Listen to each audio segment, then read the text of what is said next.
2018.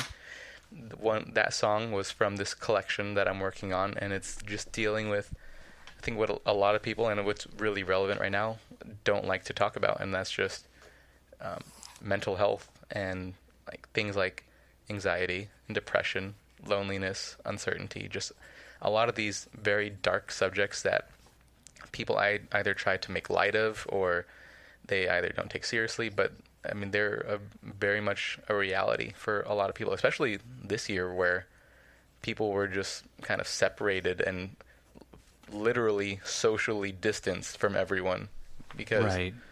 And so like I know people personally that were going to school and they were dorming on campus and locally, but because the schools weren't open or allowing people to go on campus, then they had to go back home to where they were. And for some people that was Northern California, some people it was other states, some people it was other continents, and it left people feeling just really separate and lonely from everyone. And so I think what I really want to write about is just these kinds of subjects that a lot of people can relate to but don't necessarily always feel comfortable talking about. It is an uncomfortable topic. I personally struggle with depression, and it was recently in the last year and a half that I was able to figure out I wouldn't want to call it a solution, but a way to work with it and to make it something that isn't difficult to live with. I should say that to anyone listening, if you are struggling with depression, anxiety, general loneliness, any sort of mental health issues, your feelings are valid, and there's nothing wrong with seeking help. If you're able to speak to a professional, please do so. You can always find someone right for you. Not everyone works with everyone, but it is possible to find someone to help. Don't be afraid to ask. But yes, it can be a very uncomfortable topic. Personally, for me, I don't have much of an issue talking about my mental health issues or what I deal with. I tend to make light of it, and I think that's just how I live with it. It's something I don't give it the platform in my life of being this very scary thing. Personally, for me, I feel like if I just normalize it, I can cope with it better. And it helps me on days when, say, the meds that I take aren't working as well as they should. But yeah, it is a tough thing to write about. Was there one specifically you wanted to write about? I think what's mostly spoken to me recently, and probably one that I struggle with the most personally, is anxiety and just this looming feeling of just like uncertainty and not feeling sure about things and not really feeling all that prepared to handle maybe certain situations. And so you're just in constant, I guess, anticipation and always anxious about what might happen. And for me, that's combing through all different kinds of possibilities, how a certain situation can pan out, when in reality you probably don't have to think that far into it, and I'm thinking way too hard. But that's me, and everyone will do it differently. So I think that's what's really been on my mind the most recently. And just like how young junior high Michael was like one of my favorite bands, and probably favorite band till this day, which is AFI.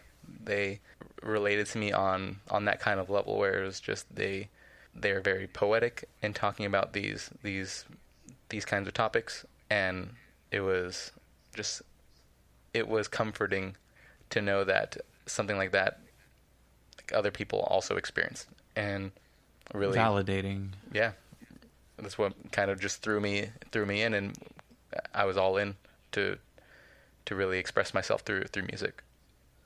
So what would be your goal with this song? What would you hope to communicate with it? I would really love for not only someone to listen and to feel like they're not alone and to relate, but also for them to feel inspired to either, if they're a musician, to write about the emotions that they're feeling and or what it's making them feel. For them to be able to maybe write, if they're into writing like poetry or something, or maybe if they're not into writing at all and they're expressive in some other way, just to be able to use their abilities, their talents to face whatever challenges they're going against, to be able to be an outlet for others. Like my mission with anything I do creative, whether it's music or film or anything of the sort, is to be able to inspire others and to be able to find their own voice and to then inspire others and just create this chain reaction. I appreciate this topic. I appreciate that this is one of your inspirations for writing right now. Yeah, I think that's a good goal, and I think let's try to communicate that through a song. So we have our inspiration. We have our goal. How would you then take this and start writing music with? I think once I have those in place, then it would just really be a matter of me finding just, I guess, a melody that resonates with it. Because you can, any song, any topic, it can be written in multiple different ways. You could write a Christmas song in a minor key or a major key. Like, just find something that fits it. So if I can find the right chord that voices it nicely, then I'll start with that. Or I'll find a melody that, even if I don't have lyrics, a melody that I think plays well with what I have in mind. So you're sitting in front of your piano right now, yes? Yep, right in front of me. So, oh, good. I mean, I haven't mastered behind the back yet, so it's in front. It's in front of me. So when you're going to sit down and write a melody, do you just start playing, or do you sit down and think about it?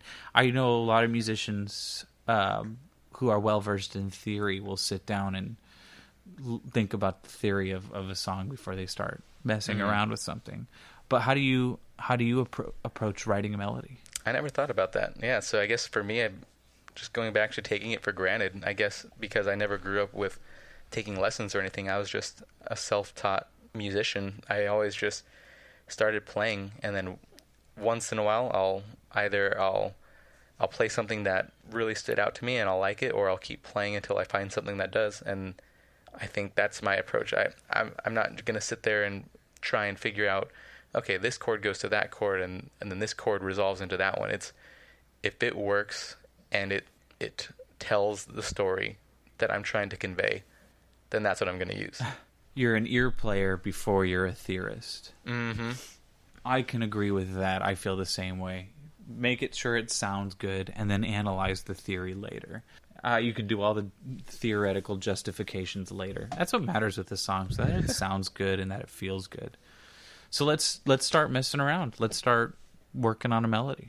I know my musical taste has changed, and so I think, and especially me being a piano player, I think I'll probably start much differently than a guitarist would. But for me, I've really liked setting up the root chords with my left hand, and then I'll usually do a third to go along with it, octaves apart, and then that's kind of just been the way I've written recently, just to give me a foundation to start on.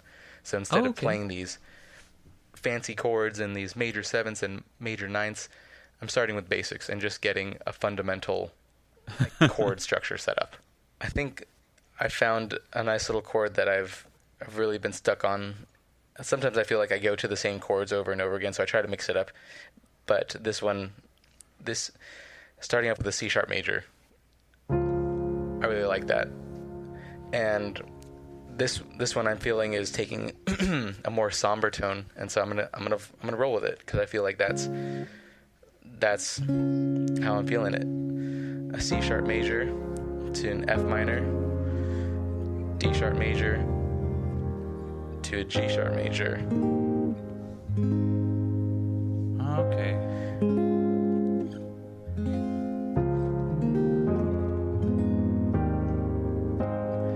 And then before we resolve back to that C sharp major, it goes to a C sharp or a C minor.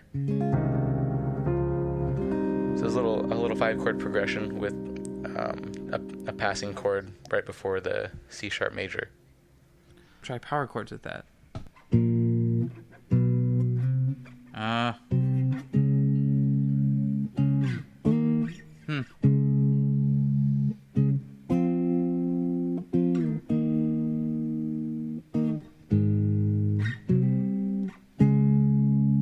I see. I like that. 1, 2, 3, 4, 1, 2, 3, 4, 1, 2, 3, 4, 1, 2, 3, 4, 1. So you're playing G sharp and then C minor for. They're splitting the measure, aren't they? Yes. See, I wish I was more technical. Then I could make more sense of this. But it's just, that's the problem with people who play by ears. They're just like, this feels good. Let's play it. So I like that. That's a nice chord progression. And I think also, like I think with everyone, genre preference and style always changes and fluctuates. And so right now, like a couple years ago, I would have been like alt rock, yes. Power chords, yes. And then me now, it's like I really like the nuances of electronic music, and I've really gotten into that and appreciated the little subtleties and nuances of that. And then all the new artists that have emerged in the last like couple of years who've really been perfecting it. And so that's where I'm taking a lot of influence with stuff like how I'm writing now. So like this, I would keep it probably super simple and maybe vary up the chords like for a bridge section or anything, but for the most part, this would be the foundation for the song. So this would be the I guess if we're speaking in a technical sense, would you call this a verse, or is this just going to be, we should just call it the theme? I would call it the verse. You'd call it the verse. Yeah. Okay. Because then what this allows me to do, because you keep, it's not, I wouldn't, some people might say it's dumb pop and you keep the same chord progression, the 4-chord progression, but I like to think that you have a good foundation that you're setting your music on, and that gives you the freedom and creativity to then work on all the other stuff. You can add subtleties and little like ear candy to the music, and that's what's going to help change up the music and differentiate it between the sections. You don't have to be like, okay, we use those 4 chords already, so now for the second verse we need to use another 4 chords. You get to focus on your performance, vocals, the instrumentation, and the arrangement, rather than get to the nitty gritty and try to just use all these different combinations of chords. Oh, for sure. And I there's plenty of great songs out there that I've heard where they only use the same 4 chords over and over. Mm-hmm. It works, and they build on it with ornamentals, or they add different tracks, or sometimes it's just the bare minimum. Agreed. And so then once you have that foundation, then you just start getting to work on a melody that you like. Sometimes the chorus melody will come to me first. Sometimes it'll be the verse melody. I don't really try to keep it structural and it has to be in this order. Whatever sets the tone first, then I'll shape it. I'll shape the rest of the song around that. Well, would you like me to play the chord progression and then you can figure out a melody? Go for it. Okay, let's see if I mess it up. Do it right.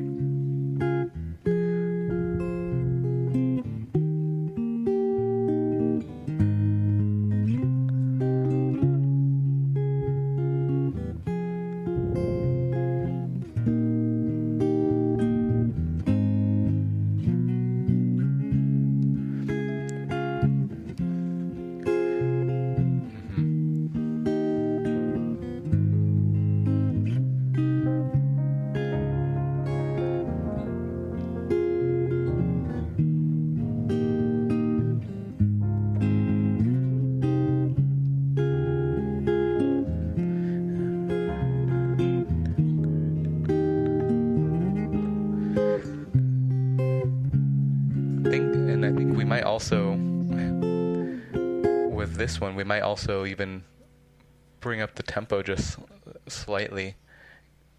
Okay, it seems a little slow. Yeah.